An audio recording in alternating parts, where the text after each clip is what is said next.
There's a reason so many modern homesteaders and off-grid builders are turning their eyes backward instead of forward.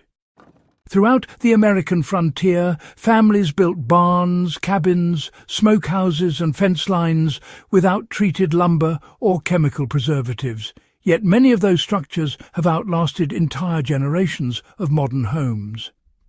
The real story isn't just that the pioneers were resourceful, it's that they relied on deep, time-tested wisdom that most people today have forgotten.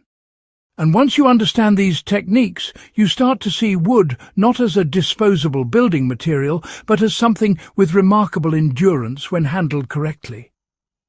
This guide brings you inside the frontier mindset, drawing from practices that kept homesteads standing strong through storms, winters, pests and neglect, and showing how these methods can still be used in 2025 by preppers, restoration enthusiasts, and anyone who values true longevity. The first pioneer hack was choosing the timber at the right season, because cut timing determined everything. The pioneers didn't just walk into the woods and swing an axe at random. They paid attention to the rhythm of the seasons. Trees were felled in late winter when sap retreated deep into the roots, and insects were inactive, producing timber with lower moisture content and far fewer sugars for fungi to feed on. This single decision reduced rot dramatically. You can apply this same logic today even if you're buying lumber rather than harvesting it yourself. Many small sawmills label winter-cut wood or provide it on request. If you're cutting your own posts or beams, taking them when temperatures are lowest will produce wood that seasons faster, stays straighter, and holds preservation treatments better. Even hobby builders learn quickly that a fence or coop made from winter-cut wood behaves completely differently over time. The second hack involved slow seasoning that hardened timber from the inside out. Frontier builders knew that wood needed to be dried slowly but thoroughly before it could be used in long-term structures.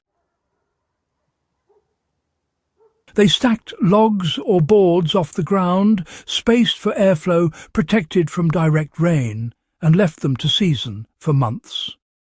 Slow seasoning prevented internal cracking and created a kind of natural hardening effect where lignin stiffened and fibres tightened. Modern equivalents are simple. Stacking boards on spacers, keeping them under a roof or tarp with open sides, and, just giving them time.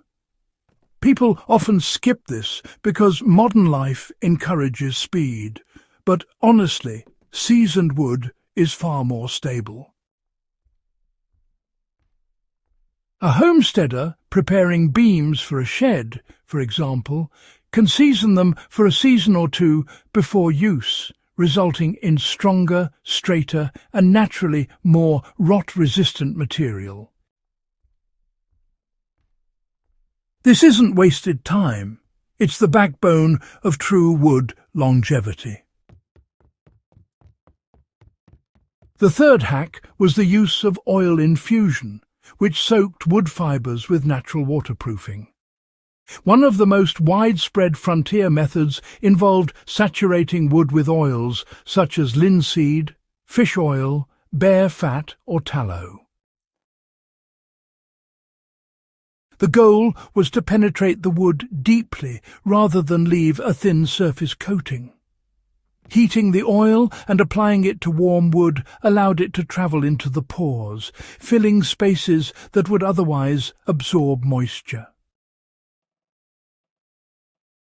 This is still one of the best natural preservation techniques available. For a modern application, a simple process works.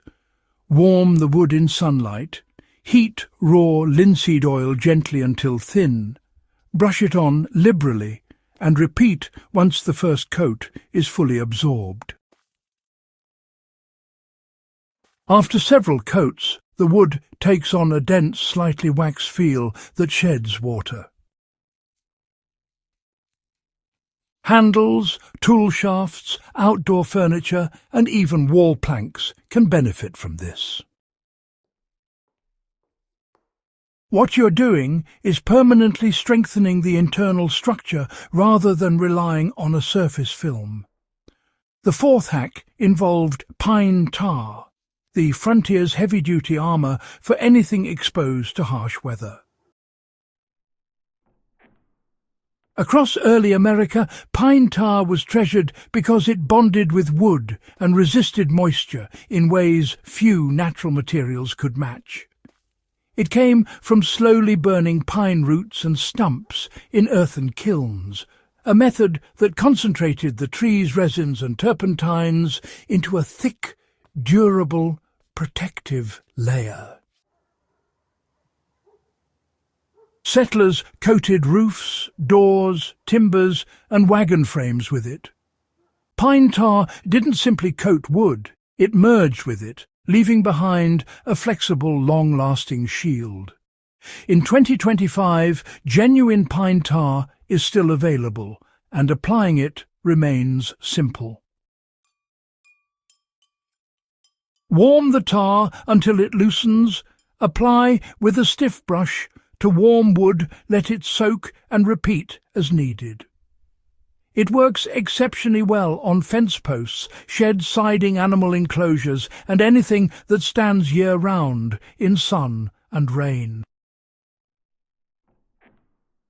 This is honestly one of the closest things to a natural lifetime finish ever developed.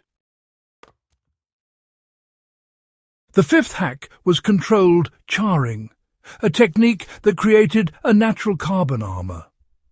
Long before the modern revival of Shosugi-ban, frontier families charred the outer layers of wood to create a rot-resistant, insect-resistant exterior. The carbonized surface repelled moisture and prevented swelling, shrinking, and cracking. Charring was used on posts that touched the ground, foundation beams, and exterior cladding. It wasn't a decorative process. It was practical protection. Today, controlled charring can actually be done with a propane torch. The key is to darken the surface until it turns a matte charcoal tone, then just brush off the loose soot, and finally seal it all with oil. A prepper building an outdoor pantry box, a root cellar door, or even, say, a chicken run gate can apply this same method. It combines the hard protection of carbon with the moisture-blocking strength of oil. These 5 methods still stand because they work with wood rather than against it.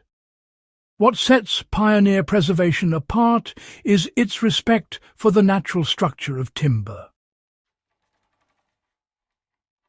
Each step, timber selection, seasoning, oiling, tarring and charring, reinforces what wood already does well.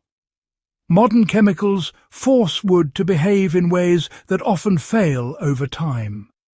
Frontier techniques strengthen the grain, tighten the fibers, and build protection from the inside out.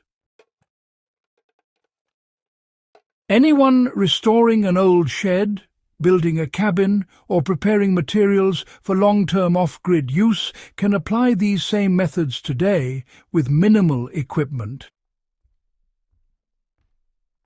If you value real frontier knowledge and want more lost skills brought back to life, make sure you subscribe to Echoes of Valor.